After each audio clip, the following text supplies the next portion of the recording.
Hello everyone, मेरा नाम दिवाकर गोयल है और अब आज का जो हमारा टॉपिक रहेगा वो रहेगा सेंट्रलाइजेशन और डिसेंट्रलाइजेशन में क्या अंतर होता है।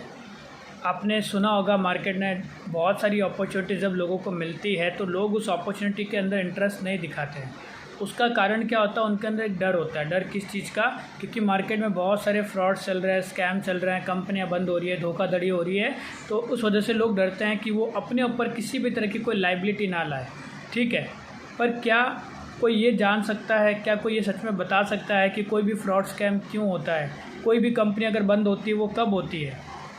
बहुत सारे लोगों को इसका कोई नॉलेज नहीं है। वो सिर्फ किसी से सुनते हैं या फिर कुछ पुराना हुआ होता है और उसी को लाके सामने रख देते हैं कि इसमें ऐसा हुआ था तो ये ऐसा ही होगा। मैं आपको बताता हूँ कि एक्चुअल में फ्रॉड, स्कैम, कंपनियां बंद, ये सब क्यों होता है।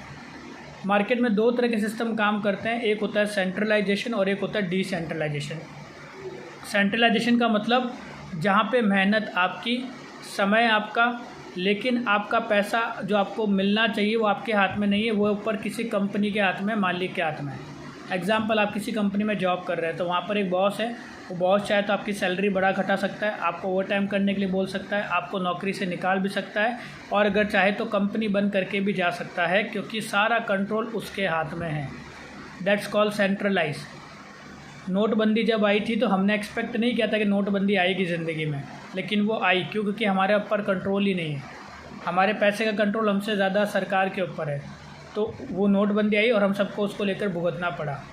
तो सब चीज़ें जो सेंट्रलाइज है, जहाँ पर आपका कंट्रोल किसी और के हाथ में, आपके पैसे कंट्रोल किसी और के हाथ में है, तो वहाँ पे आपके साथ फ्रॉड स्कैम हो सकता है और होता भी है, लोग कर भी रहे हैं। इसी के बजाय डिसेंट्रलाइज सिस्टम क्या होता है?